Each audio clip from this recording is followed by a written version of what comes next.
g'day there. Oh, she's a bit chilly today. But rugged up a bit. Yeah. Well, once again, I'm outside the pioneer village here in Laidley.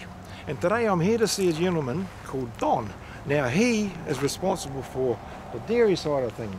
You know, where they milk the cows and the creamery, how they made the butter. So I'm really looking forward to having a chat with them. So what do you reckon? Should we go and have a look? Come on then.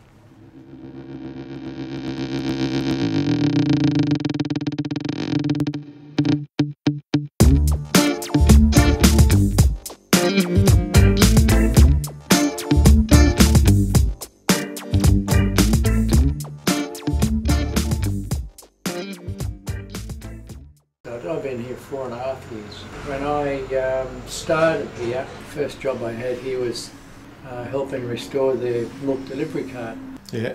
And then I found I did a few odd jobs, and then I found the dairy down here had been neglected. It had been through 2 floods. Oh yeah. And there wasn't enough volunteers here or anybody with an interest in it. Yeah. They had interest in other things, tractors and Yeah, stuff. yep, I'm with you. So I started on the dairy, and a lot of this, the butter churns and the little separators and whatnot, Yeah. they were in storage down there on the cement Okay. where the cow bales are, and so they wouldn't be stolen. They were blocked off with weld mesh, and then nothing else had been done. And then you get dirt and leaves and stuff blow in there and no one could clean it. Yeah. So I started on it, being born and raised on dairy farms. All right. Yes. And I believe you've had a lot of work done too on the separators. We've had all them stripped down, cleaned all the mud, flood silt out of the gearbox, greased it up, and there was nothing left on that but rust, the original colour. Yeah. All right. When you take this inspection plate off to get into the gearbox, there's a little strip around there that plated Yeah. protected the paint. That's the only paint that was left on it. Oh, that's pretty amazing, Don. So I got some new paint, Yeah. same colour. This, that was from a disused dairy farm. They hadn't been dairying there for about 40 years, and the elderly people, the old fellow died, and then his widow was living in the house. And that was just rust. Yeah. Rust, dirt and dust and stuff. So I brought it home here, or brought it back to the village, stripped it all down, cleaned the gears out, put a bit of grease on them, and then I sandblasted that in our sandblaster up here. Yeah. And then I brought some paint from home. It's an epoxy. It's a better paint for metal than acrylic. This is an epoxy paint I did my front fence with. So Yeah. I brought some of that down here and painted it up, got it working, and got some information on it just to run stock. Yep. So he called in here and he said, I'm demolishing an old dairy. If there's anything you want, come and have a look and you can have it. Otherwise it'll go to the scrappy. Yeah. So Tom and I went down there. So what actually is it, Don? The cream tester tests the butter fat content of milk and cream. Back in the old days, there was no way of testing that. The farmers would send their milk and cream to market, and some farmers, they'd be milking different breeds of cows, like Jerseys would have more cream in their milk than some of the brands. So a farmer would be supplying a richer milk to the market than some other farms, but they'd all get paid the same. Oh, yeah. I can see that, yeah. This, they can put a sample of 6 farmers' milk at any particular time and test them, and it would sort out the amount of butterfat in each sample, so then the farmer would get paid on the percentage of butterfat in the milk, so that was much more. Oh, that would have been much fairer, yeah. Well, they were pretty clever, weren't they? It was a fairer system. Yeah. Back then, this thing was invented in 1890. Way Really? back then. And the idea, what's missing, of course, being that old, is little glass test tubes that fit in these glass cups. Yeah. Now, in the little test tubes, this is experimenting they did way back then. If they half fill them with milk or cream, and then fill the rest up with sulfuric acid, and shake it up, the sulfuric acid would kill everything in the milk except the butterfat. It was still in the emulsion. Yeah, yeah. Now, then they put it in the centrifuge. They'd spin it for 4 minutes. And then what that would do is when they took the test tube out, it had little graduation marks on the side, it would separate the butterfat from the rest of the emulsion. Then they'd measure the butterfat, and each farm would get paid on a percentage. So that was a much fairer system. Oh, that's amazing, eh? Someone worked that out. There's that technology way back then. Most people didn't even know it existed. Yeah. And that's why I love coming here. There's always so much to learn. You know, that's why I love my art. I draw all these old things because not only is it to me my way of thinking that they once the pride and joy of someone, you know, and they're going to be gone because they're made out of wood. Or I'm talking about the sheds and that, but and it's just interesting. The more I get into this, the more I find out about it, you know. If that stuff, that old machinery and whatnot, and that lifestyle is not preserved and kept like it is here, it'll be gone for good. Yeah. No, that's for sure, Don. Yep. They're not making any of this stuff anymore. No, I know. These little glass butter churns, they're over 100 years old. Yes, and the thing is, they're still going. They're made to last. Well, the stuff you get these days... Yeah, they still work. Yeah. About 100 years old, that one. But, not like today's stuff made out of plastic. It just doesn't last, and it's designed not to last. It is. Virtually everything had to be turned by hand. Yeah. Now that kangaroo minute butter churn, I've never seen it working, but that's amazing. Yeah, the fellow invented this, guaranteed it would make butter out of cream in 1 minute. Really? They half fill it with cream, and then this handle has to be turned at 40 revs per minute. Oh, look at that.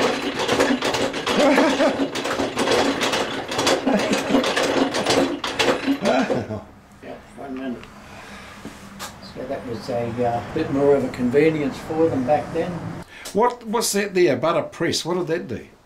That was come from the Laidley Butter Factory. It was built in 1904. Yeah. And it's a bulk butter cutter, but they call it a cutter press. So what does that actually... Oh, it cuts it into shape. When they make bulk butter in the butter factory... Oh, bulk butter is... They shovel it into here. Yeah. And there's a few parts missing on this. It's that old, but there's some wires run down vertical and then some horizontal. Yes. They wind this board back there, fill that with bulk butter. Yep. And then wind the handle, and it would push the butter through those wires and cut it into squares. Yeah, of course. Yeah. Into 1 pound blocks. Yep. And then And the butter, eh? That's 118 years old. Yeah. And look, it's still solid as. Yep. Amazing. Yep. Made to last. Yeah. Yeah, this is the Biles. Very small dairy, only 2 units. And this would have been how it would have been, you know, like set up like this, would they had the pump and, you know, whatever that thing is? In the real early days of hand milking, you wouldn't have had the milk lines and whatnot. Just hand milking, and then they milk into buckets and then tip it into the bowl on the top of those older separators up there. Yep, yep. But around about the 1940 odds, might have been late 30s or early 40s, milking machines started to be sold in Australia. And of course, back then there was no electricity on those little farms, so they'd usually use a single-cylinder Lister diesel engine to run the vacuum pump. Yep. To work the machines. Most little dairies were about 3 units, so that's 6 cows at a time, but this is the smallest one I've seen. Yeah. But it's sort of big enough to explain how it works, isn't it? You know. It's ideal for here. Yeah, perfect. It's not too big. But of course the Jacko boiler shouldn't be there. There's no other place to put it. It's usually outside. So what was that one for, sorry? That's a boiler. Yeah. Wood-fired steam boiler. And what they use the steam to sterilise the dairy equipment after they wash it. Cans and whatnot. Getting here. Yep. And the steam pipe would come into there. Yeah. And then if you got a can or a bucket, so you didn't get your hands scalded, there's a lever there. You put it on and press it. Oh, okay. Yeah, yeah. So the steam would come through there, and that would sterilise them. Yeah. Wow. Oh, clever buggers. The machines take the milk out of the cows. Yep. Comes up into the vacuum line there. Yep. Runs through into the vat.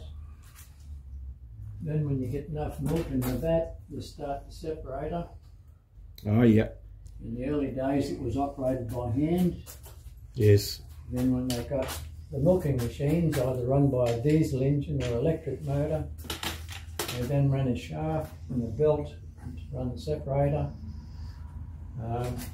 It works with a bowl inside. You've got all these discs inside the bowl. Oh, okay, yeah. It spins, well, we worked it out, it spins about 7,000 revs per minute when it's operating. Yeah. And it's moving. so the milk is dropped down in the centre of the bowl, and then it's flung to the outside, and cream being heavier, lighter than milk, the cream comes to the top, and it's flung out of this top tray and comes out the top spout. Yep. Into the cream there, and the heavier separated milk goes to the bottom and comes out this spout. Yeah. And back in the early days, there was no sale for separated milk. So Oh, wasn't there? all those little farms, they had pigs. So Oh, of course, yeah, that feed the they'd pigs. grow some grain for Yeah, the pigs, yeah. and they'd feed them the separated milk to get their money out of the separated milk that way. These days, if you go into the shops, you buy it as skim milk. Ah, so that's what skim milk is. Amazing, eh? Yeah, always learning something there. To take the separated milk over to the pigsty, they'd either run it into buckets, or a lot of farmers back then, no electricity, so they had kerosene lamps. Yeah. And they used to buy the kerosene in square 4-gallon kerosene tins. Yes. So when they were empty, they'd wash them out, cut the top out of them, and put a piece of wire in them for a handle, and then they'd use them to carry the separated milk over to the pigsty. So the wire handles wouldn't cut into their hands and whatnot. To make it easier, they designed this gadget here. Oh, look at that. Yeah, that's a it's a shoulder yoke for carrying Shoulder yoke, yes. buckets or Yep. tins of milk or anything heavy. Yep. You just got a chain each end with a hook. Yep. Oh, yeah. You just put it across your shoulders and then bend your knees a bit to put the hooks in and then stand up. Yep. And then it makes it a lot easier to carry it. But then with the advent of the milking machines and the motors, they just ran another belt from this pump. You got a piston pump there. Oh, yeah. They run a pipe across to the pigsty and pump the separated milk over. Yeah. You know, I just find it so interesting. I mean, you have a background in this, Don, but I don't. You know, I don't know much about it. But all I know is it's like, from what I'm seeing, it's like an industry led into another industry, and things got invented. It was, you know, they had to be. It's the only way they could do it. You know, yeah. Awesome. And a lot of things invented, you know, over 100 years ago. That's even what's interesting too is by today's standards, the primitive machinery they had to manufacture that stuff. Yeah. You know, like back in the stagecoach days. Yes. More or less all the welding was done on a forge.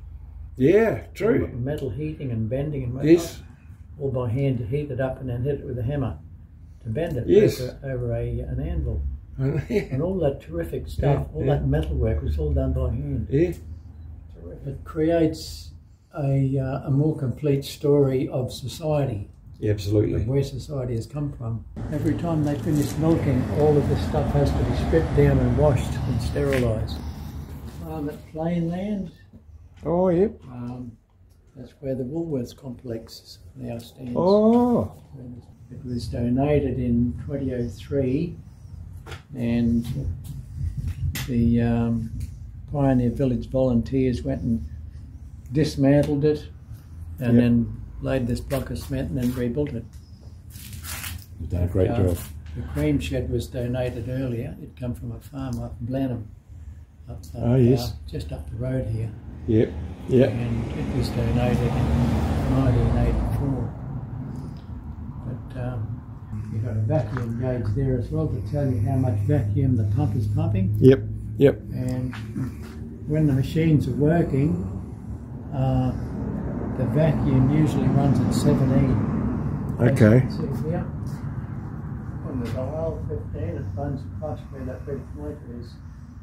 And to adjust it, a little bit of wear and tear or leakage here and there. Yeah. You've got a valve here that will bleed a little bit of air in or close it off. Oh, okay. Yeah.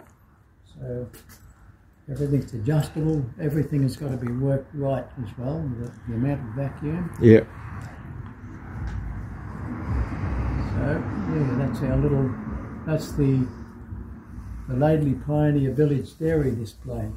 Yeah, marvellous. It really is. All right. No, I really appreciate that, Don. I'm going to have to leave it there. I'm going to, because I can see my battery's going to go flat. But I'd just like, could we get a selfie? Rightio. What do I do now? Just look at the thing and smile. No, one lotto. Nice one, mate. Nice one. Rightio. You know, the more time I spend at the village, the more fascinating it gets. And I really enjoy meeting the volunteers, like, well, Anna, Carl, the president, Barry, and now Don, and there's more to come yet. They have so much knowledge and are really passionate about what they do. Now, they understand just how important it is to keep the history alive. Because without places like this and volunteers like them, these places wouldn't exist. We wouldn't even know half of what went on back in the day.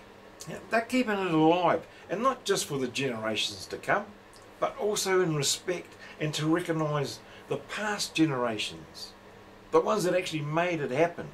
Well, they didn't have a choice. They had to do what they had to do to survive. Now, you probably have volunteers doing something similar in your part of the world, and when you get the chance, stop by and see them, give them some encouragement, appreciate what they do, because I know I certainly do. So thanks for watching, and we'll see you in the next one.